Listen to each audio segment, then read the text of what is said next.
இது வரைக்கும் என் சேனலை சப்ஸ்கிரைப் பண்ணாமல் இருந்தால் இந்த ரெட் கலர் சப்ஸ்கிரைப் பட்டனை கிளிக் பண்ணுங்கள். மறக்காமல் இந்த பெல் சிம்பிளையும் கிளிக் பண்ணுங்கள். என் ரெசிபி உங்களை தேடி வரும்.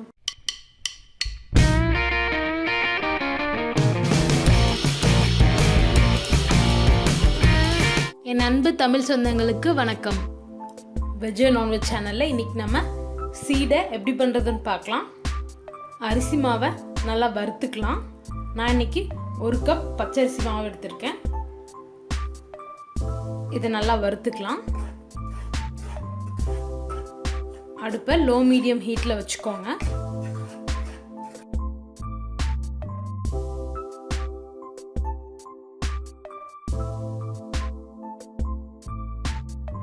மாவு வறுபட்டுருச்சா இல்லையான்னு நீங்கள் எப்படி செக் பண்ணுறதுன்னு நான் சொல்கிறேன். வறுபட்ட மாவை எடுத்து ஒரு தட்டில் இப்படி போட்டு பாருங்கள். உங்களால் லைன் இப்படி போட முடிஞ்சுதுன்னா மாவு வறுபட்டுருச்சுன்னு அர்த்தம். இப்போ நம்ம அடுப்பை ஆஃப் பண்ணிடலாம். இப்போ நம்ம வறுத்து வச்சுருந்த மாவை நல்லா சலிச்சுக்கலாம். ஏற்கனவே நீங்கள் சலிச்சிருந்தாலும் வறுத்ததுக்கப்புறம் ஒரு தடவை நல்லா சலிச்சுக்கோங்க. அப்போ தான் சீடை வெடிக்காமல் நல்லா வரும்.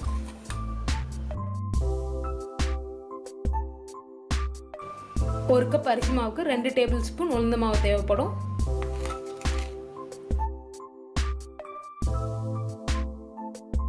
உளுந்து மாவை நல்லா செவக்காக வறுத்துட்டு மிக்சியில் அரைச்சி அதை நல்லா சலிச்சு எடுத்து வச்சுக்கோங்க. அதை தான் நான் இன்றைக்கி யூஸ் பண்ணியிருக்கேன். அது கூடவே தேவையான அளவுக்கு உப்பு, கூடவே 1/2 டீஸ்பூன் அளவுக்கு சீரகம், கூடவே 3/4 டீஸ்பூன் அளவுக்கு எள்ளு, கொஞ்சமாக பெருங்காயத்தூள், 2 டேபிள் ஸ்பூன் வெண்ணெய். இப்போ இது எல்லாத்தையும் நல்லா கலந்து விட்டுக்கோங்க.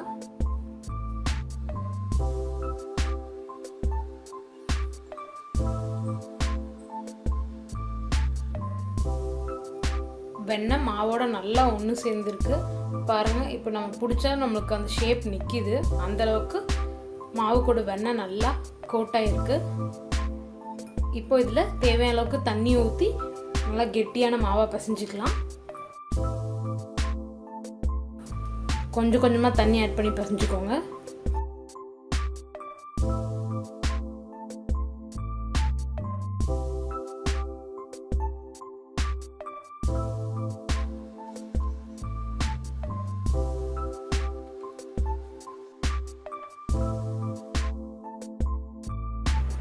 இந்த மாதிரி நல்லா சாஃப்டாக இருக்க மாதிரி மாவு பிசைஞ்சிக்கோங்க.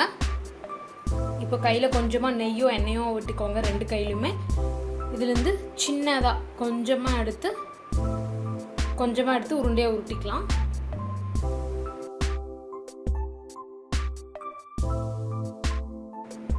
பாருங்கள், கொஞ்சம் கூட கிராக்கே இல்லாமல் இந்த மாதிரி உருட்டணும். அப்போ தான் எண்ணெயில் போடும்போது சீடை வெடிக்காமல் வரும். ஒரு 4-5 உருண்டைக்கு ஒரு தடவை கையில் எண்ணெய் தொட வைக்கிட்டிங்கன்னா கிராக்கே இல்லாமல் இந்த மாதிரி வரும். இதே மாதிரி எல்லா மாவையும் உருண்டையாக உருட்டிக்கலாம்.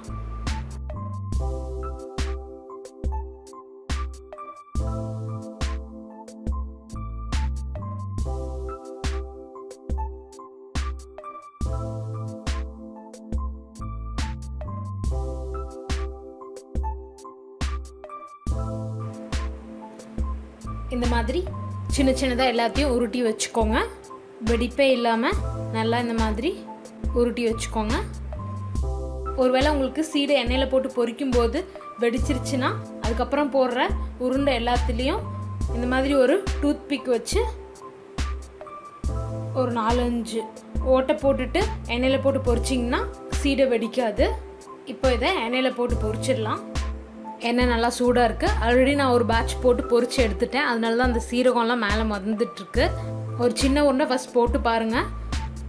போட்டோன்னா பபிள்ஸ் வருது. அப்போ எண்ணெய் கரெக்டான சூடில் இருக்குன்னு அர்த்தம். இப்போ மீதம் உள்ளது எல்லாத்தையும் போட்டுடலாம்.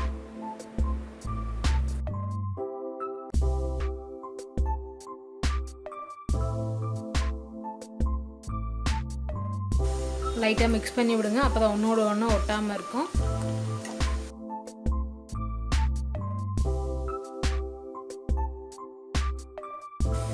பபிள்ஸ்லாம் குறைய ஆரம்பிச்சிருச்சு பாருங்கள். சீடையும் நல்லா ப்ரௌன் ஆகிடுச்சு. இப்போ இதை நம்ம எடுத்துடலாம்.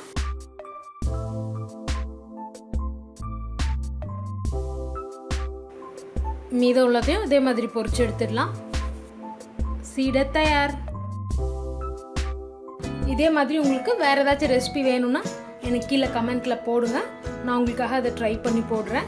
இந்த வீடியோ உங்களுக்கு பிடிச்சிருந்தா மறக்காமல் உங்கள் ஃப்ரெண்ட்ஸ்க்கும் ஷேர் பண்ணுங்கள்.